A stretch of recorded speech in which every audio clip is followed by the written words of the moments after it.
Mi nombre es Celia Washington y nací esclava en la plantación Rosemont, en la región baja de Carolina del Sur, en el año 1818.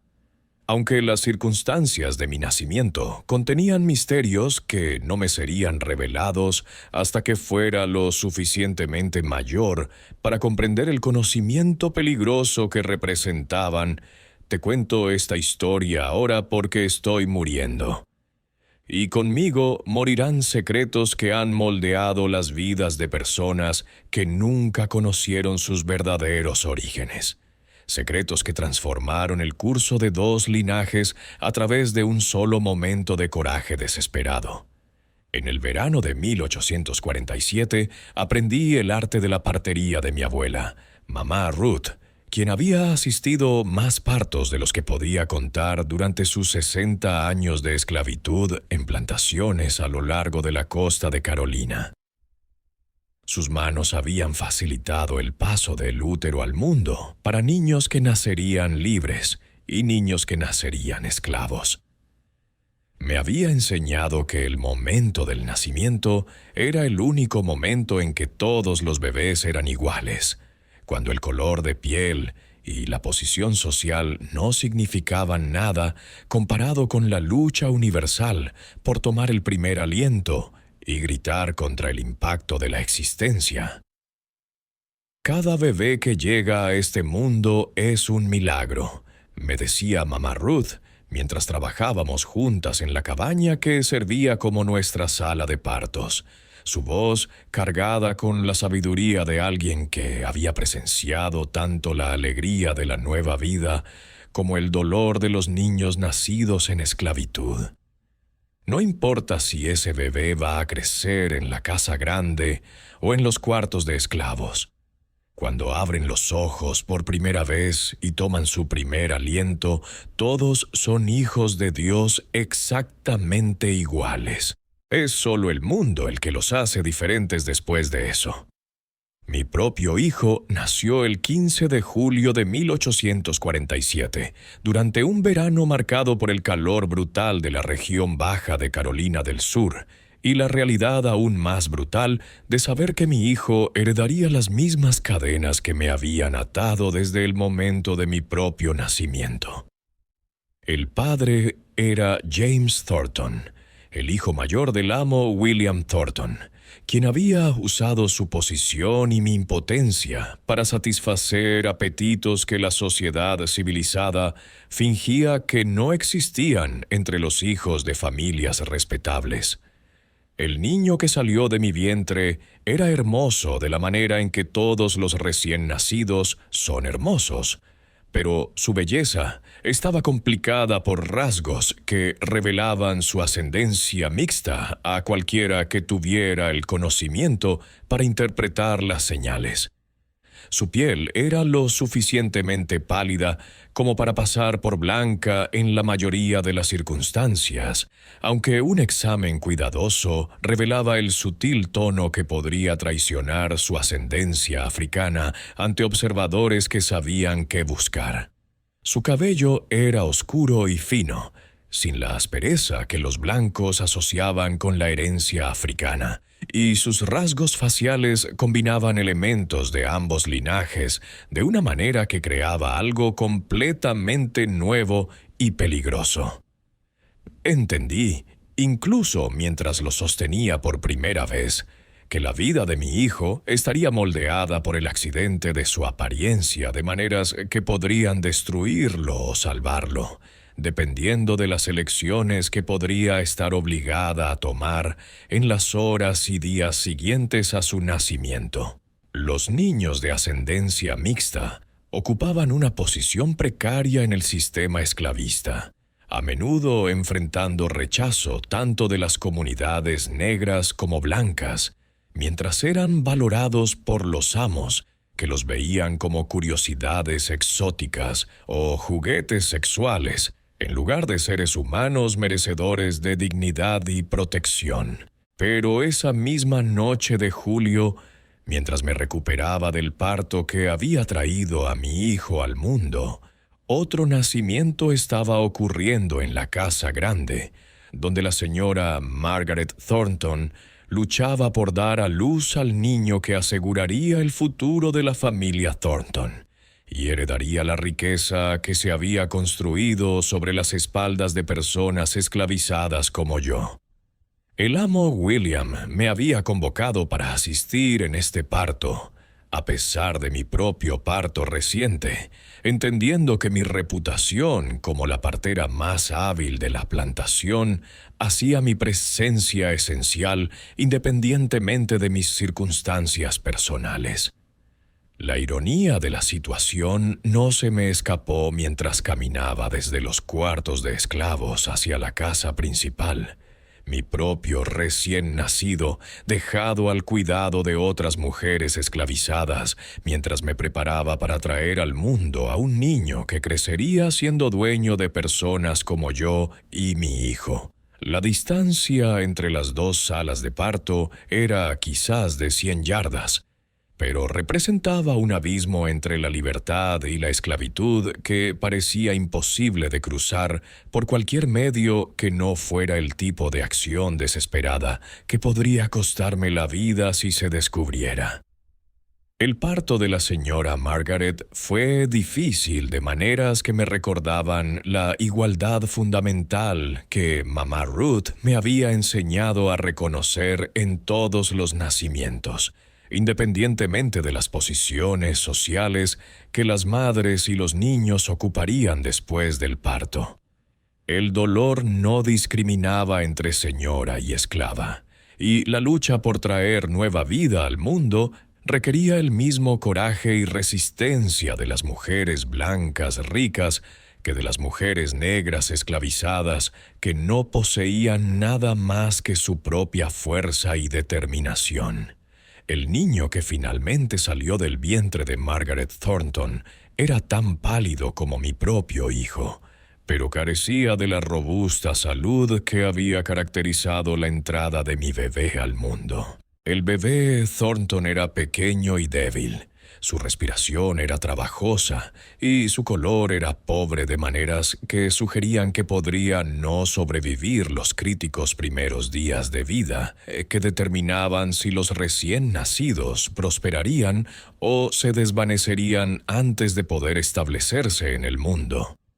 Mientras trabajaba para limpiar y examinar al bebé Thornton, me encontré pensando en los dos niños cuyos nacimientos habían ocurrido con horas de diferencia.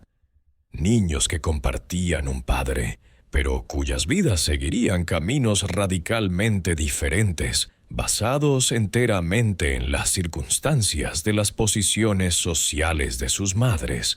Mi hijo crecería esclavizado, su inteligencia y talentos desperdiciados al servicio de un sistema que lo veía como propiedad, mientras que este niño débil y enfermo heredaría riqueza y poder que podría no vivir para disfrutar.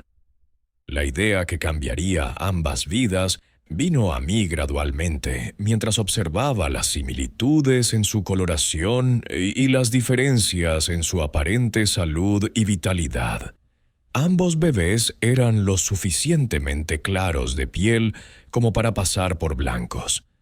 Ambos poseían los rasgos mixtos que provenían de su paternidad compartida, y ambos eran lo suficientemente pequeños como para que distinguir entre ellos fuera difícil para cualquiera que no los examinara de cerca. Pero mi hijo era obviamente más fuerte y más probable que sobreviviera, mientras que el heredero Thornton luchaba con cada aliento de maneras que sugerían que su agarre a la vida era tenue en el mejor de los casos. La oportunidad para actuar sobre esta idea se presentó cuando Margaret Thornton cayó en el sueño exhausto que a menudo seguía a un parto difícil, dejándome sola con su hijo, mientras los otros sirvientes de la casa se ocupaban de limpiar y preparar la sala de parto para las celebraciones que seguirían al anuncio de la llegada del heredero.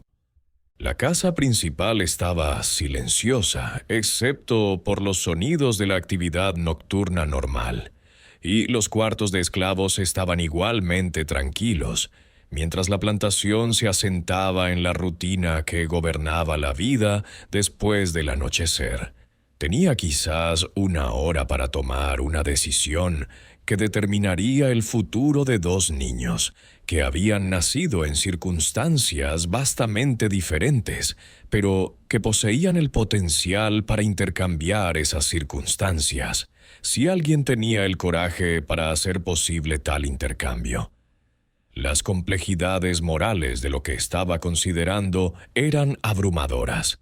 Estaría condenando a un niño inocente a la esclavitud mientras elevaba a mi propio hijo a una posición que legítimamente pertenecía a otro.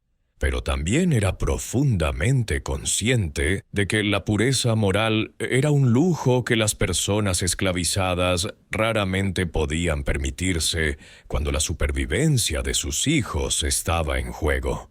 El intercambio en sí fue sorprendentemente simple de realizar, requiriendo nada más que el cuidadoso movimiento de dos bebés dormidos de un lugar a otro, mientras aseguraba que sus envolturas y marcas de identificación fueran intercambiadas de manera que hicieran improbable la detección. Mi hijo fue colocado en la cuna elaborada que había sido preparada para el heredero Thornton, mientras que el hijo legítimo fue llevado a los cuartos de esclavos, donde sería criado como mi propio descendiente, destinado a la esclavitud, pero al menos asegurado de sobrevivir bajo el cuidado de alguien que entendía el valor de la vida, independientemente de las circunstancias sociales que la rodeaban. Cuando regresé a la casa principal para revisar a mi paciente, Margaret Thornton estaba despertando de su descanso y pidiendo ver a su hijo, sin saber que el bebé que puse en sus brazos no era el que ella había dado a luz horas antes, sino el hijo de una mujer esclavizada que había tomado una decisión que resonaría a través de generaciones de ambas familias. Su sonrisa mientras examinaba al bebé sano y robusto que crecería como su hijo no reveló ninguna sospecha de que algo inusual hubiera ocurrido durante su sueño. «Es hermoso, Celia», susurró, su voz llena de la alegría que viene del parto exitoso y la promesa de continuar la línea familiar a través de un heredero masculino saludable, fuerte y perfecto, como su padre. El amo William estará tan complacido de ver que nuestras oraciones por un hijo han sido respondidas. Asentí y sonreí desempeñando el papel de la sirvienta fiel, mientras en mi interior mi corazón latía con el conocimiento de lo que había hecho y lo que significaría para ambos niños mientras crecieran en sus identidades intercambiadas. Mi hijo biológico sería criado como William Thornton III, heredando riqueza y posición social que le darían oportunidades para moldear el mundo a su alrededor, mientras que el heredero legítimo crecería como mi hijo adoptivo, aprendiendo las duras realidades de la vida esclavizada, pero sobreviviendo bajo la protección de alguien que lo amaría independientemente de sus orígenes. La decepción que había creado esa noche requeriría una vida de mantenimiento cuidadoso, ya que cualquier desliz en mi actuación podría resultar en un descubrimiento que significaría la muerte para mí y la esclavitud para el niño que había intentado salvar. Pero mientras miraba al bebé sano en los brazos de Margaret Thornton, mi hijo, aunque ella nunca lo sabría, sentí una satisfacción más profunda que cualquiera que hubiera experimentado en mis 29 años de esclavitud. Había asestado un golpe contra el sistema que pretendía poseerme a mí y a mis hijos, y lo había hecho de una manera que podría permitir que al menos un niño de mi linaje viviera libre. Las semillas de una decepción que duraría generaciones habían sido plantadas en una sola noche de coraje y desesperación, y la cosecha sería recogida por niños que nunca conocerían las verdaderas circunstancias de sus orígenes o el precio que se había pagado para asegurar sus respectivos futuros. Las semanas siguientes al nacimiento y al intercambio secreto de los dos niños trajeron desafíos que probaron cada habilidad que había desarrollado durante 29 años de supervivencia en un sistema diseñado para aplastar los espíritus de personas como yo. La decepción que había creado requería una vigilancia constante para mantener, ya que cualquier inconsistencia en mi comportamiento o cualquier interés inusual en el niño que estaba siendo criado como el heredero Thornton podría despertar sospechas que podrían deshacer todo lo que había arriesgado para lograr. Mi hijo biológico, ahora conocido como William Thornton III, prosperó bajo el cuidado y la atención que la riqueza podía proporcionar, creciendo más fuerte y alerta con cada día que pasaba, mientras recibía el tipo de atención médica y apoyo nutricional que nunca estaban disponibles para los niños esclavizados. Observé su desarrollo durante mis visitas diarias, para atender la recuperación de la señora Margaret, notando los signos de inteligencia y vitalidad que confirmaban mi creencia de que tendría la fuerza para sobrevivir y tener éxito en cualquier circunstancia de vida que lo esperara. Mientras tanto, el niño que estaba criando como mío, el heredero legítimo Thornton, demostró ser más resistente de lo que su debilidad inicial había sugerido. Bajo mi cuidado cuidadoso y los remedios herbales que mamá Ruth me había enseñado a preparar, comenzó a ganar peso y a desarrollar la salud robusta que sería esencial para sobrevivir en las duras condiciones que gobernaban la vida esclavizada en la plantación Rosemont. La ironía de cuidar al hijo biológico de mi amo mientras veía a mi propio hijo recibir los privilegios que deberían haber pertenecido al niño en mis brazos no se me escapó. Pero encontré un consuelo inesperado en el conocimiento de que ambos niños estaban sanos y amados, incluso si las circunstancias de ese amor eran más complicadas de lo que cualquiera a mi alrededor podía imaginar. Había dado a mi hijo biológico el regalo de la libertad, mientras aseguraba que el hijo de mi amo sobreviviera bajo la protección de alguien que entendía el valor de cada vida humana. La alegría del amo William en su aparente heredero era evidente durante sus frecuentes visitas al cuarto del bebé, donde pasaba horas examinando al niño que llevaba su nombre y sus esperanzas para el futuro de la herencia de la familia Thornton. Su orgullo por la salud y la inteligencia obvias del niño vindicaban mi decisión de hacer el intercambio, ya que podía ver que este niño recibiría todas las ventajas que la riqueza y la posición social podían proporcionar. Oportunidades que le permitirían desarrollar cualquier talento que pudiera poseer. «Va a ser fuerte, Celia», diría el amo William mientras sostenía al niño durante estas visitas, su voz llena de la satisfacción de un hombre que creía que sus oraciones por un heredero digno habían sido respondidas. «Mira esos ojos, qué alerta están ya. Este chico crecerá para manejar esta plantación mejor de lo que yo lo he hecho. Tal vez la expanda a nuevos territorios. El nombre Thornton continuará a través de él». Asentiría y estaría de acuerdo, desempeñando mi papel esperado como la sirvienta leal que compartía la felicidad de su amo, mientras internamente me maravillaba de los extraños giros del destino que habían colocado a mi propio hijo en la posición de cumplir estos sueños ambiciosos. Si el amo William tan solo supiera que el niño que estaba elogiando llevaba la sangre de la mujer esclavizada que estaba frente a él, su reacción probablemente destruiría a ambos niños y a mí de maneras que ningún grado de planificación cuidadosa podría prevenir.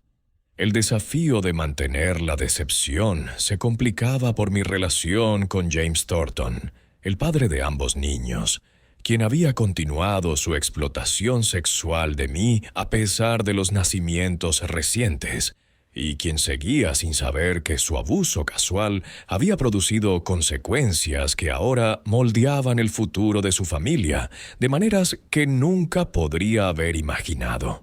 La atención continuada de James era tanto peligrosa como necesaria. Peligrosa porque aumentaba la probabilidad de que alguien notara similitudes entre él y el niño que estaba criando, pero necesaria porque su falta de sospecha sobre el momento de los nacimientos era crucial para mantener la ficción que había creado.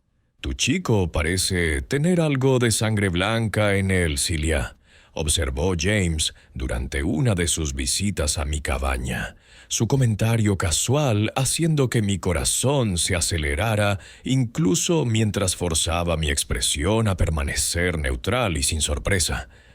Tiene esos rasgos que a veces aparecen en los niños de las plantaciones cuando los linajes se mezclan. No hay nada inusual en eso por aquí. Sí, amo, respondí cuidadosamente, entendiendo que este era un momento que podría reforzar la decepción o exponerla completamente, dependiendo de cuán hábilmente navegara su curiosidad casual. Algunos de los niños se parecen a sus padres, incluso cuando esos padres podrían ser de circunstancias diferentes. El niño parece saludable y fuerte, que es lo que más importa para su futuro. James asintió en acuerdo y pasó a otros temas, aparentemente satisfecho de que mi respuesta hubiera explicado cualquier parecido que pudiera haber notado sin plantear preguntas que requirieran más investigación. Pero el encuentro me recordó que las similitudes físicas entre los niños y su padre compartido representaban una amenaza constante para el secreto que estaba protegiendo. Una amenaza que solo aumentaría a medida que ambos chicos crecieran y sus rasgos se volvieran más distintivos. Mamá Ruth, quien me había asistido durante ambos partos y quien poseía la sabiduría que venía de décadas de experiencia con la vida en la plantación, entendía que algo inusual había ocurrido durante esas noches de julio, aunque era demasiado sabia para hacer preguntas directas que podrían obligarme a involucrarla en un conocimiento que podría ser peligroso para ambas. En cambio, ofrecía el tipo de guía indirecta que me permitía beneficiarme de sus percepciones sin comprometer su seguridad. A veces el Señor obra de maneras misteriosas, hija, diría durante nuestras conversaciones sobre el cuidado y la alimentación de los recién nacidos, su voz cargada con capas de significado que solo yo estaba posicionada para entender completamente. A veces lo que parece una desgracia resulta ser una bendición, y lo que parece una bendición podría llevar sus propias cargas. Lo importante es confiar en que todo sucede por una razón, incluso cuando esa razón no está clara para nosotros en el momento.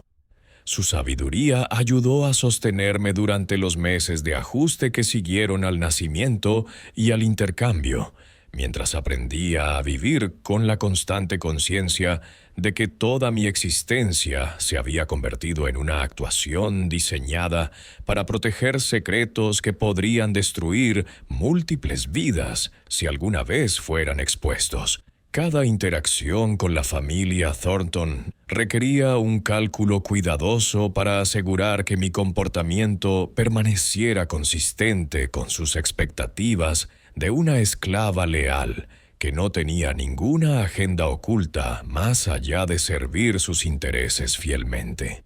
Pero quizás el aspecto más desafiante de mantener la decepción fue aprender a suprimir los sentimientos maternales que amenazaban con abrumarme cada vez que veía a mi hijo biológico siendo criado como William Thornton III.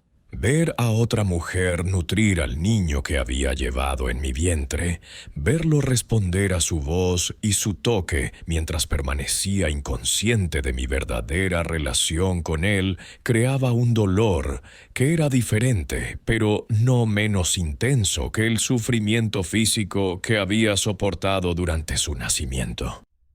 El conocimiento de que crecería sin saber nunca quién era su verdadera madre era el precio que había aceptado por asegurar su libertad.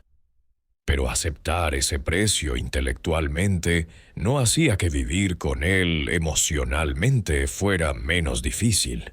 Me encontré memorizando cada detalle de su apariencia durante mis visitas a la casa principal, almacenando imágenes que tendrían que sostenerme a través de una vida, observándolo desde la distancia mientras fingía que no significaba nada más para mí que cualquier otro niño nacido en la plantación. Al mismo tiempo, estaba desarrollando un amor genuino por el niño que estaba criando como mío, el heredero legítimo Thornton, que nunca sabría que había nacido para la riqueza y el privilegio que le habían sido robados a través de mi intervención desesperada. Sus necesidades eran inmediatas y apremiantes, requiriendo todo el cuidado y la atención que podía proporcionar, y sus respuestas a mi crianza creaban lazos que eran tan reales y poderosos como cualquier conexión biológica. Para cuando ambos niños alcanzaron su primer cumpleaños en julio de 1848, la decepción se había integrado tan completamente en la tela de la vida de la plantación que a veces me preguntaba si había imaginado los eventos de esa noche cuando cambié el curso de dos vidas a través de un solo acto de desesperación maternal. El niño que estaba siendo criado como William Thornton III era saludable, inteligente y claramente destinado al tipo de éxito que el amo William había previsto para su heredero, mientras que el chico que estaba criando había desarrollado la resiliencia y adaptabilidad que le servirían bien en cualquier circunstancia que su estado esclavizado pudiera traer.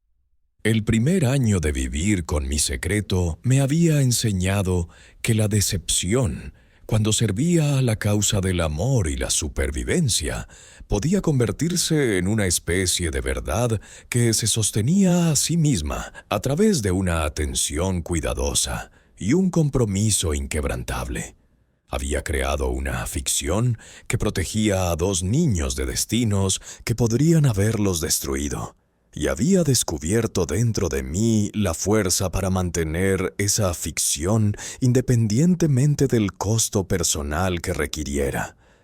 Pero también entendí que la verdadera prueba de mi decepción vendría a medida que los niños crecieran y sus personalidades distintas comenzaran a emerger, creando nuevos desafíos y nuevos riesgos que requerirían toda la sabiduría y el coraje que pudiera reunir para navegar con éxito.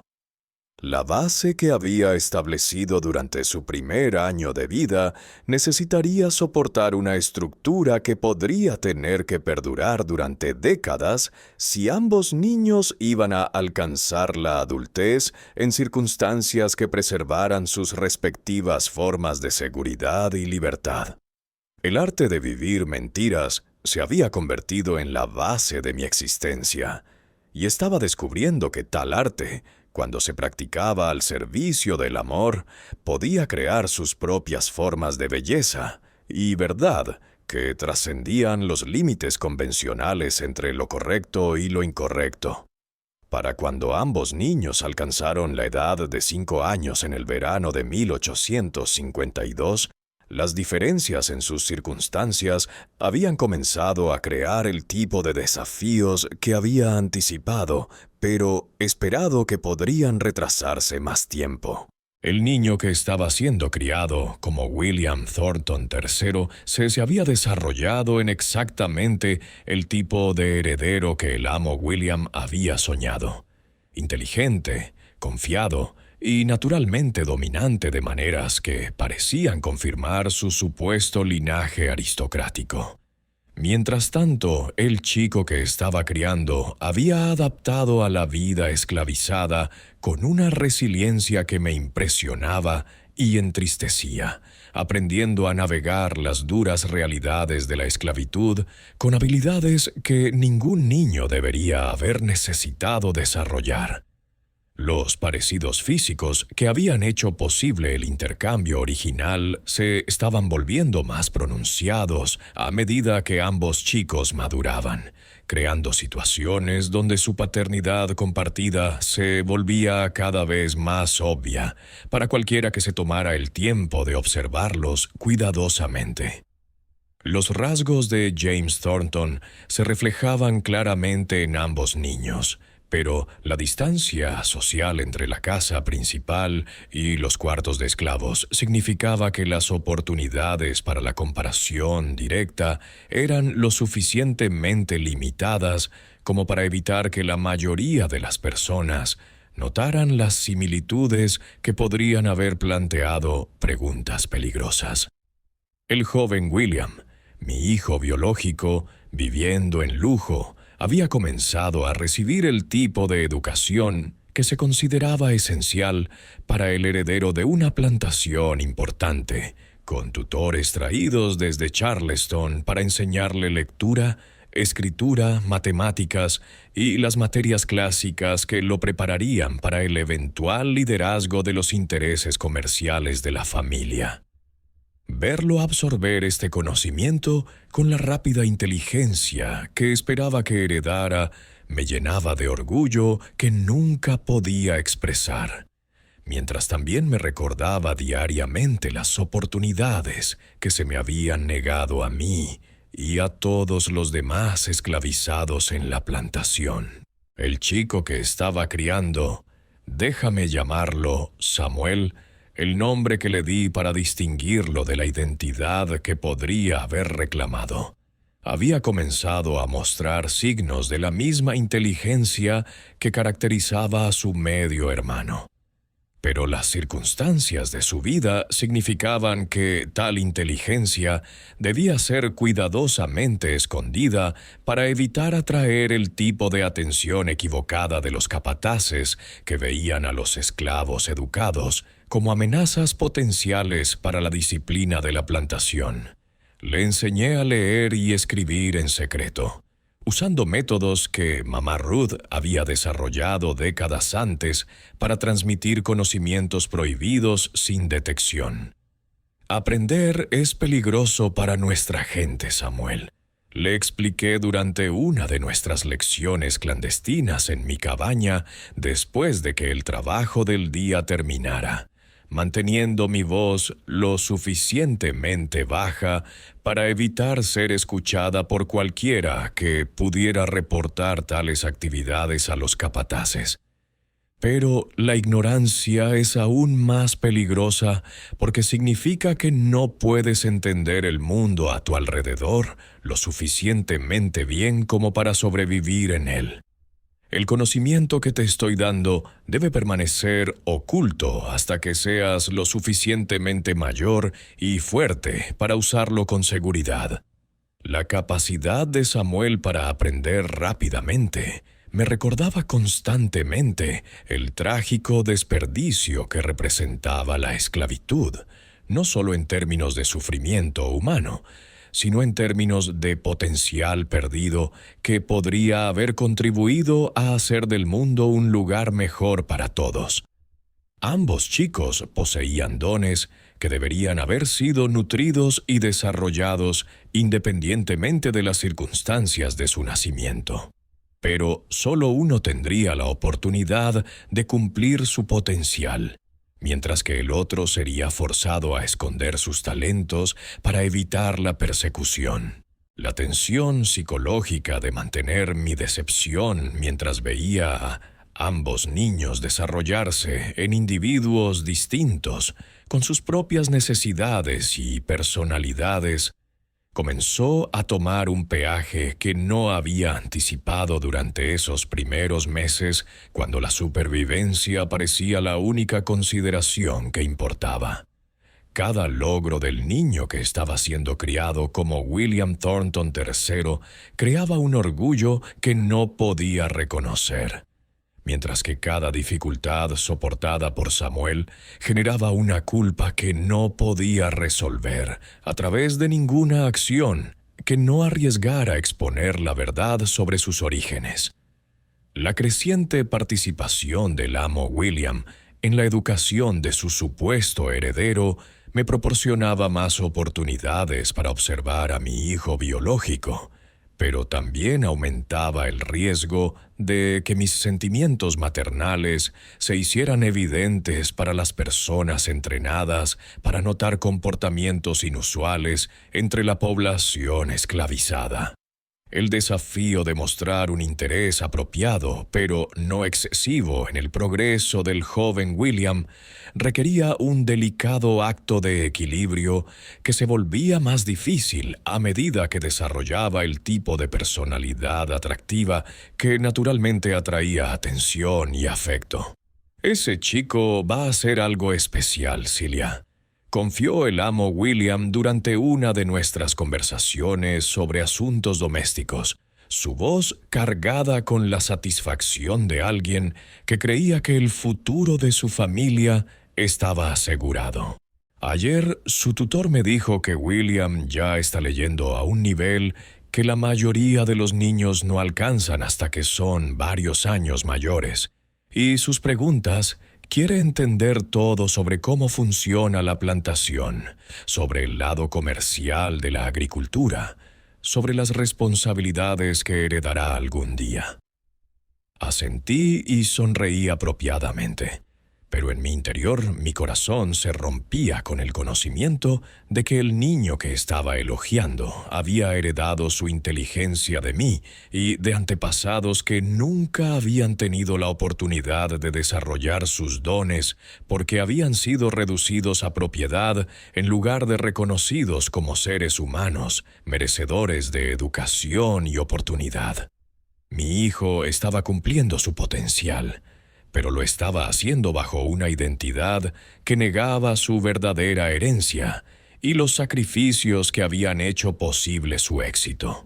El contraste entre las circunstancias de los dos chicos se volvió particularmente doloroso cuando presencié las luchas de Samuel con las duras realidades de la vida en la plantación que el joven William nunca tendría que experimentar.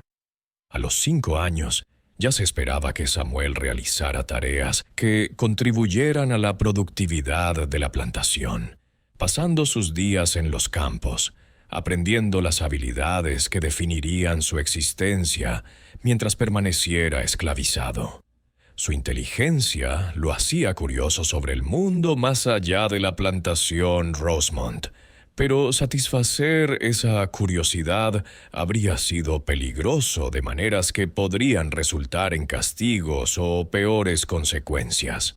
¿Por qué algunos niños pueden vivir en la casa grande mientras otros tienen que trabajar en los campos, mamá Celia?, me preguntó Samuel una noche mientras lo ayudaba a lavar la suciedad de sus manos después de un día pasado aprendiendo a cuidar plantas de tabaco bajo la supervisión de capataces que no tenían paciencia para errores o demoras infantiles. La pregunta golpeó directamente en el corazón de la decepción que había creado y la injusticia que había intentado abordar a través de mi acción desesperada 5 años antes. ¿Cómo podía explicarle a un niño que sus circunstancias eran el resultado de un accidente de nacimiento combinado con mi propia intervención? Que estaba viviendo la vida que había sido destinada para alguien más, mientras que ese alguien más disfrutaba de privilegios que deberían haber sido suyos por derecho. Algunas personas nacen con suerte y otras tienen que hacer su propia suerte. le dije, eligiendo palabras que fueran lo suficientemente verdaderas para satisfacer su curiosidad, sin revelar verdades que podrían destruir ambas vidas si alguna vez fueran pronunciadas en voz alta. Lo que importa es que seas la mejor persona que puedas ser. No importa en qué circunstancias te encuentres. Dios nos juzga por cómo tratamos a los demás y cómo usamos los dones que nos han sido dados, no por si nacimos en una casa grande o en una cabaña pequeña. Estas conversaciones con Samuel me recordaban constantemente las complejidades morales involucradas en lo que había hecho. Las maneras en que mi intento de salvar a un niño había necesariamente involucrado condenar a otro a circunstancias que eran duras e injustas. Pero también reforzaban mi convicción de que ambos niños estaban mejor como resultado de mi intervención. El joven William, porque tendría oportunidades para desarrollar su potencial, y Samuel, porque al menos tendría vida y la posibilidad de una eventual libertad, incluso si esa libertad podría requerir esfuerzos extraordinarios para lograrla. La estructura social de la plantación significaba que los dos chicos raramente interactuaban directamente. Pero cuando las circunstancias los juntaban, me encontraba estudiando su comportamiento en busca de señales que podrían revelar su verdadera relación o crear sospechas sobre sus orígenes. Su paternidad compartida les había dado rasgos faciales y gestos similares, pero sus diferentes crianzas habían moldeado sus personalidades de maneras que reflejaban sus respectivas posiciones sociales. El joven William mostraba la confianza y el sentido de derecho que venía naturalmente a alguien criado para creer que estaba destinado al liderazgo y la riqueza, mientras que Samuel había desarrollado el comportamiento cuidadoso y la aguda conciencia de las dinámicas sociales que los esclavos aprendían como habilidades de supervivencia. Ambos chicos eran inteligentes y curiosos, pero expresaban estas cualidades de maneras que eran apropiadas para sus supuestas estaciones en la vida, creando una actuación que protegía el secreto que había trabajado tan duro para mantener. Para cuando alcanzaron su sexto cumpleaños en julio de 1853, comencé a entender que la decepción que había creado necesitaría evolucionar a medida que los niños crecieran y sus mundos se volvieran más complejos. El simple intercambio que había logrado durante su infancia requeriría un mantenimiento cada vez más sofisticado a medida que desarrollaran relaciones con personas que podrían notar inconsistencias o anomalías que podrían exponer la verdad sobre sus orígenes. Pero también había aprendido que el amor podía sostener casi cualquier decepción cuando estaba motivado por el deseo de proteger a los niños del daño, y que el coraje requerido para mantener tal decepción podía encontrarse incluso en alguien a quien se le había negado sistemáticamente poder y agencia durante toda su vida. El peso de los secretos crecientes era considerable, pero no era insoportable mientras sirviera al propósito de asegurar que ambos chicos tuvieran la oportunidad de vivir vidas dignas de ser vividas, independientemente de las circunstancias que habían moldeado sus comienzos. El verano de 1856 trajo cambios a la plantación Rosemont que amenazaron el cuidadoso equilibrio que había mantenido durante 9 años, desde la noche en que intercambié a los 2 bebés, y puse en marcha una decepción que ahora moldeaba las vidas de todos en el hogar Thornton. El joven William, ahora de 9 años y claramente inteligente más allá de sus supuestos años, había comenzado a hacer preguntas sobre su herencia y la historia familiar que requerían respuestas cada vez más creativas de adultos que poseían solo un conocimiento parcial de las verdades que gobernaban su existencia. Al mismo tiempo, Samuel se había desarrollado en un chico cuya obvia inteligencia y curiosidad lo hacían destacar entre los niños esclavizados de maneras que atraían tanto atención positiva como negativa de los capataces y otro personal de la plantación. Su capacidad para aprender rápidamente y sus cualidades naturales de liderazgo entre sus pares creaban oportunidades para el avance dentro de la jerarquía limitada disponible para las personas esclavizadas. Pero también lo marcaban como alguien que podría necesitar ser vigilado cuidadosamente por señales del tipo de pensamiento independiente que los dueños de las plantaciones temían en su propiedad humana. El parecido físico entre los dos chicos se había vuelto más pronunciado a medida que maduraban, aunque sus diferentes posiciones sociales significaban que las oportunidades para la comparación directa seguían siendo limitadas. James Thornton había engendrado a ambos niños, y sus rasgos eran claramente visibles en ambos rostros. Pero la suposición de que la ascendencia de Samuel reflejaba la ocurrencia común de amos, aprovechándose sexualmente de mujeres esclavizadas, significaba que la similitud se notaba, pero no se consideraba particularmente significativa por la mayoría de los observadores. Sin embargo, comencé a notar que Margaret Thornton, que había criado a mi hijo biológico como su propio hijo durante 9 años, estaba desarrollando sospechas que aún no había articulado, pero que eran evidentes en la forma en que estudiaba a ambos chicos cuando las circunstancias los acercaban. Sus instintos maternales, combinados con su conocimiento íntimo del niño que creía ser su hijo, estaban comenzando a detectar inconsistencias que amenazaban con deshacer la decepción que había trabajado tan cuidadosamente para mantener. Celia me dijo durante una de nuestras conversaciones sobre la gestión del hogar, su voz cargada con matices que sugerían que estaba buscando información en lugar de simplemente charlar.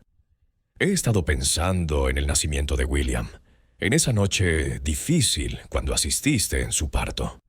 Mis recuerdos de esas horas son poco claros debido al dolor y el agotamiento. Pero a veces me pregunto si podría haber habido complicaciones de las que no estaba consciente en ese momento.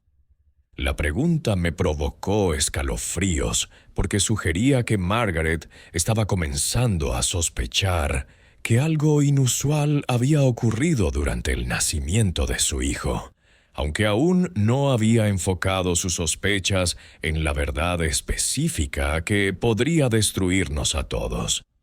Mi respuesta requería una calibración cuidadosa para abordar sus preocupaciones sin proporcionar ninguna información que pudiera guiarla hacia descubrimientos peligrosos. Cada parto tiene sus complicaciones, señora Margaret, respondí cuidadosamente, manteniendo el tono respetuoso que se esperaba mientras intentaba proporcionar tranquilidad que desalentara más indagaciones. Su parto fue difícil, pero no más que muchos otros que he atendido a lo largo de los años. El joven amo William nació sano y fuerte, que es lo que más importaba, y ha crecido en exactamente el tipo de hijo del que cualquier madre estaría orgullosa de reclamar. Margaret asintió, pero podía ver en sus ojos que mi respuesta no había satisfecho completamente su curiosidad. Las sospechas que se estaban formando en su mente requerirían monitoreo constante y una gestión cuidadosa para evitar que se desarrollaran en investigaciones que podrían exponer verdades que destruirían a ambos niños y a mí misma. Mientras tanto, el desarrollo de Samuel estaba presentando sus propios desafíos a medida que se acercaba a la edad en la que los niños esclavizados típicamente eran asignados a trabajos más exigentes que definirían sus roles dentro de la estructura económica de la plantación. Su inteligencia y fuerza física lo hacían valioso para varias tareas, pero también lo hacían peligroso a los ojos de los capataces, que entendían que los esclavos inteligentes eran más propensos a causar problemas que aquellos que aceptaban sus circunstancias sin cuestionar. La educación que le había proporcionado a Samuel en secreto le había dado conocimiento que no podía mostrar con seguridad, creando tensiones internas que reconocía porque había experimentado conflictos similares a lo largo de mi propia vida. Él entendía que poseía capacidades que estaban siendo desperdiciadas al servicio de un sistema que lo veía como propiedad. Pero expresar tal entendimiento podría resultar en castigos que podrían dañar permanentemente sus posibilidades de supervivencia y eventual libertad. He estado pensando en las historias que me has contado. Mamá Celia, confió Samuel durante una de nuestras conversaciones vespertinas, su voz cargada con el peso de alguien que lidiaba con conceptos que desafiaban todo lo que le habían enseñado sobre su lugar en el mundo. Historias sobre lugares donde personas como nosotros pueden vivir libres, donde los niños pueden ir a la escuela y aprender lo que quieran aprender. ¿Crees que tales lugares realmente existen? ¿O son solo sueños que nos ayudan a soportar las dificultades de nuestras circunstancias aquí? Sus preguntas revelaban hasta qué punto había internalizado las lecciones que había intentado enseñarle sobre la dignidad, el valor propio y la posibilidad de vidas que trascendieran las limitaciones impuestas por la esclavitud. Pero también me recordaban que el conocimiento que le había dado creaba sus propias formas de sufrimiento, porque entender las posibilidades que existían más allá de la plantación Rosemont hacía que aceptar las realidades de la vida esclavizada fuera más difícil en lugar de menos. «Esos lugares existen, Samuel», le dije, eligiendo mis palabras cuidadosamente, porque entendía que esta conversación podría influir en las decisiones que tomaría en los años venideros. Pero llegar a ellos requiere coraje, una planificación cuidadosa y la disposición a tomar riesgos que podrían costar todo si las cosas salen mal. La pregunta que cada persona tiene que responder por sí misma es si la posibilidad de libertad vale el peligro de intentar reclamarla. La conversación me recordó que ambos chicos eventualmente enfrentarían elecciones sobre sus futuros que serían moldeadas por el conocimiento y las oportunidades que les había proporcionado o retenido. La posición del joven William como supuesto heredero de la fortuna Thornton le daba opciones que le permitirían moldear su propio destino dentro de la estructura social existente. Mientras que el estado esclavizado de Samuel significaba que reclamar cualquier libertad significativa requeriría un coraje extraordinario y probablemente una acción ilegal. Pero también había comenzado a entender que la decepción que había creado podría no ser sostenible indefinidamente, especialmente a medida que ambos chicos se acercaban a la edad en la que comenzarían a tomar decisiones independientes sobre sus vidas y relaciones. El eventual matrimonio del joven William y la producción de herederos crearían complicaciones genéticas que podrían revelar inconsistencias en su supuesto linaje, mientras que el desarrollo intelectual de Samuel hacía cada vez más probable que descubriera verdades sobre sus orígenes que podrían motivarlo a tomar acciones que expondrían nuestro secreto compartido. El peso de mantener la decepción había crecido con cada año que pasaba, no solo por los desafíos prácticos involucrados, sino por el peaje emocional creado por entender cuán profundamente mis acciones habían moldeado las vidas de personas que permanecían inconscientes de las verdades que gobernaban su existencia. Había dado a ambos jóvenes regalos que nunca podrían apreciar completamente: libertad para mi hijo biológico, vida y amor para el heredero legítimo. Pero también los había cargado con identidades que estaban construidas sobre cimientos que nunca se les permitiría examinar o entender. Mientras la muerte se acercaba, me encontraba luchando con preguntas que no tenían respuestas claras. Debería revelar la verdad sobre los orígenes de ambos jóvenes, sabiendo que tal revelación podría destruir sus vidas, incluso mientras las explicaba. Debería llevar el secreto a mi tumba, permitiéndoles continuar viviendo las vidas que creé para ellos, sin la carga de saber cómo surgieron esas vidas. Debería encontrar un punto medio que les proporcione suficiente verdad para tomar decisiones informadas sobre sus futuros, sin exponerlos a peligros que podrían resultar del conocimiento completo de sus circunstancias. La decisión se complicaba por la comprensión de que ambos jóvenes estaban acercándose a edades donde comenzarían a tomar decisiones sobre matrimonio, carrera y familia, que serían influenciadas por su entendimiento de sus propias identidades y herencia. La posición del joven William como heredero Thornton requería que se casara dentro de su clase social y produjera hijos que continuarían la línea familiar.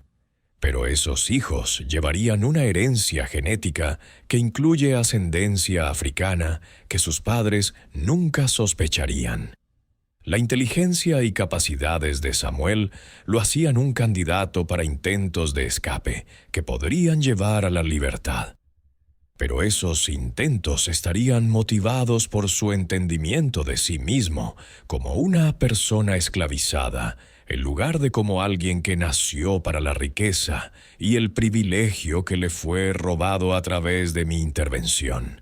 La guerra había creado urgencia en torno a estas decisiones porque había interrumpido las estructuras sociales estables que habían protegido mi decepción durante 15 años. Los jóvenes estaban siendo llamados al servicio militar.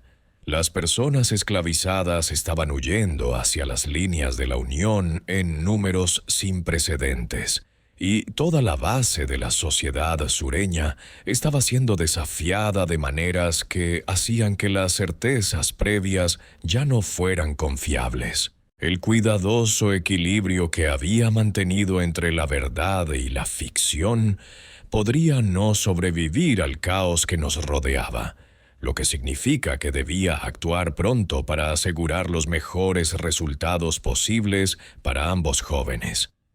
Mientras aún poseía la fuerza para influir en sus destinos, he decidido escribir la verdad completa sobre los eventos del 15 de julio de 1847 y los 15 años de decepción que siguieron, creando un registro que puede ser usado para guiar decisiones futuras sobre cuánto de esta historia debería revelarse y a quién.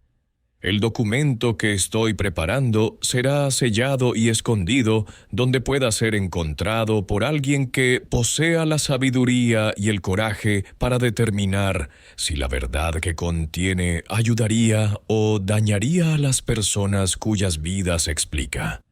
Pero también estoy tomando acciones inmediatas para proteger a ambos jóvenes de peligros que puedo prever basándome en mi conocimiento de sus verdaderas circunstancias y el mundo cambiante a nuestro alrededor. La inteligencia y educación de Samuel lo han preparado para la libertad de maneras que la mayoría de las personas esclavizadas nunca experimentan. Y estoy proporcionándole recursos y contactos que le permitirán escapar con éxito, si elige intentar tal escape. Al mismo tiempo, estoy asegurando que el joven William reciba orientación que lo ayudará a navegar las complejidades de su posición sin tomar decisiones que podrían exponer la verdad sobre sus orígenes o causar daño a las personas que han sido afectadas por la decepción que creé. La ironía de mi situación no se me escapa. Estoy muriendo como esclava, sin poseer nada y sin derechos legales o protecciones. Pero he moldeado el destino de la familia Thornton de maneras que influirán en su futuro durante generaciones venideras. Mi hijo biológico heredará riqueza y posición social que le darán poder para afectar las vidas de miles de personas, mientras que el niño que elegí criar llevará adelante una herencia genética que lo conecta tanto a linajes africanos como europeos que representan la compleja historia de nuestra nación dividida. La consunción que me está matando se siente apropiada como un final para una vida que se construyó sobre el manejo cuidadoso del aliento y la voz, el control preciso de lo que podía ser hablado y lo que debía permanecer en silencio. He pasado 15 años respirando cuidadosamente alrededor de verdades peligrosas. Y ahora mis pulmones están fallando de maneras que reflejan el fracaso de los sistemas sociales que hicieron necesaria mi decepción en primer lugar. Cuando muera, los secretos que he llevado no morirán completamente conmigo, pero se transformarán en diferentes formas que pueden servir a diferentes propósitos para las personas que me sobrevivan. La verdad que he escrito existirá como un arma que podría destruir vidas o como una herramienta que podría ayudar a las personas a entender sus propias historias y tomar decisiones informadas sobre sus futuros. La elección de cómo usar esa verdad pertenecerá a otros, pero la responsabilidad de crear las circunstancias que hacen necesarias tales elecciones me pertenece solo a mí. No tengo arrepentimientos sobre la decisión que tomé esa noche de julio de 1847, aunque ahora entiendo más claramente que entonces la completa complejidad de sus consecuencias. Salvé a un niño de la esclavitud y di a otro niño el regalo de la vida y el amor. Aunque ambos regalos vinieron con precios que ninguno de nosotros podría haber anticipado cuando fueron dados, el peso de esas elecciones ha moldeado cada día de los 15 años desde entonces. Pero es un peso que he estado dispuesta a llevar porque la alternativa, permitir que ambos niños sufrieran destinos que tenía el poder de cambiar, habría sido insoportable. Los secretos moribundos que llevo pronto pasarán a la historia, donde se convertirán en parte de las historias que las generaciones futuras contarán sobre las elecciones que las personas hicieron durante tiempos en los que la certeza moral era imposible y la supervivencia requería formas de coraje que nadie debería haber necesitado poseer. Rezo para que aquellos que vengan después de nosotros vivan en un mundo donde tales elecciones ya no sean necesarias, donde los niños sean valorados por su humanidad en lugar de su potencial económico, y donde las madres no tengan que elegir entre la verdad y el amor para proteger a sus descendientes de sistemas diseñados para destruirlos. Esta fue la historia de Celia Washington de Carolina del Sur. Murió de consunción en febrero de 1862, llevándose su secreto a la tumba. El niño criado como William Thornton terrestre sirvió como oficial confederado y sobrevivió a la guerra, eventualmente heredando y manejando la plantación hasta su muerte en 1901. Se casó y tuvo hijos, ninguno de los cuales supo nunca de su verdadera herencia genética. Samuel escapó a las líneas de la Unión en 1863 y eventualmente se estableció en Filadelfia, donde se convirtió en un exitoso hombre de negocios y líder comunitario. Vivió hasta 1920, sin saber nunca que nació para la riqueza y el privilegio. La confesión escrita de Celia fue descubierta en 1923 durante renovaciones a la antigua Casa de la Plantación. Pero para entonces ambos hombres estaban muertos y sus hijos habían construido vidas basadas en las identidades que ella había creado para ellos. El documento permanece en archivos familiares privados, sus secretos preservados, pero sus verdades nunca completamente reveladas. Los ecos de la apuesta desesperada de Celia aún susurran a través de los corredores de la historia estadounidense, un testimonio de las elecciones imposibles que la esclavitud forzó sobre las madres que sacrificarían cualquier cosa para salvar a sus hijos de la esclavitud. Si esta historia de amor maternal que trascendió cada ley y límite toca tu corazón, únete a nuestra comunidad dedicada a preservar estas poderosas narrativas de sacrificio y supervivencia. Suscríbete a nuestro canal para descubrir más historias no contadas de personas comunes que encontraron un coraje extraordinario en los momentos más oscuros. Historias que prueban hasta dónde llegará el amor, cuando todo lo demás ha sido arrebatado.